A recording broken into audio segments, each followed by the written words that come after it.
You know, a lot of challenges in the beginning is figuring out, we've got this amazingly vast, highly respected, you know, highly followed, very well-read property.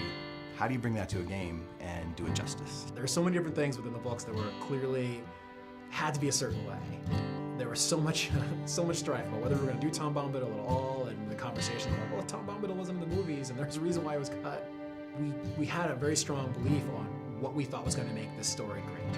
It's such a long road to get to where we are today, and there are so many different things that I can look at now and say, that was definitely the right decision, and Tom Bombadil was definitely the right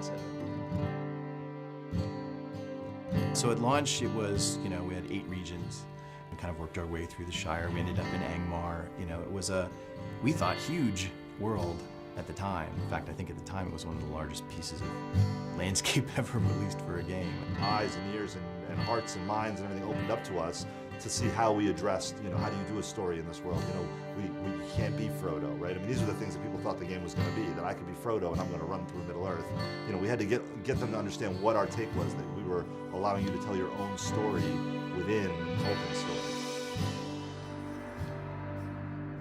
Our goal was, this has to look unlike any place that anybody's ever been in an MMO, right? And hopefully also in an RPG, because when you read about Moria, it's this big, huge, giant, expansive, cavernous place. The idea was to use, to make it a landscape space with not one, but 2 separate height maps. So there'd be a height map for the floor and then a height map for the ceiling.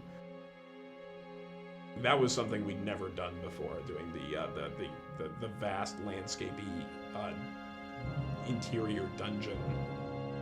It's really hard without a date file and without having sky and clouds and sun and all the colors that brings in.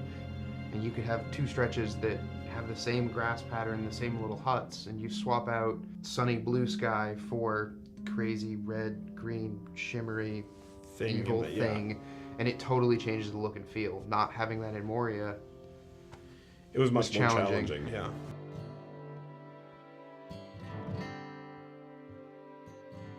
Our primary goal was to, how do we take this amazing game that people love once they get in it, but that there are some basic barriers to entry, like the subscription-only experience, and how do we reinvent what we have so that it retains all of its, you know, grand and glorious nature while addressing an audience that's much bigger.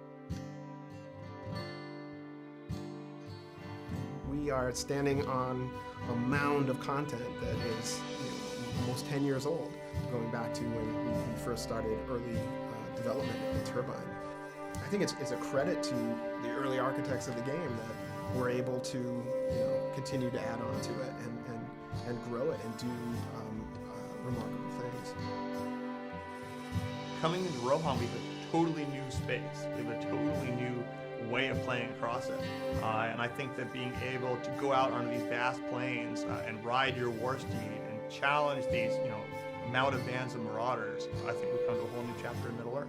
This is where the War of the Ring begins. At a high level, we're sort of, the training wheels are coming off. We're out of Eriador, we're east of the Misty Mountains, into the very epic, action-oriented portion of the fiction. And being able to tell that story is extremely exciting. Book has grown and gotten stronger over 5 years, which is a huge testament to this game and to this team. You know, the team has grown, the game has grown. We're not slowing down, if anything, we're speeding up. It's going to be a fantastic 2012.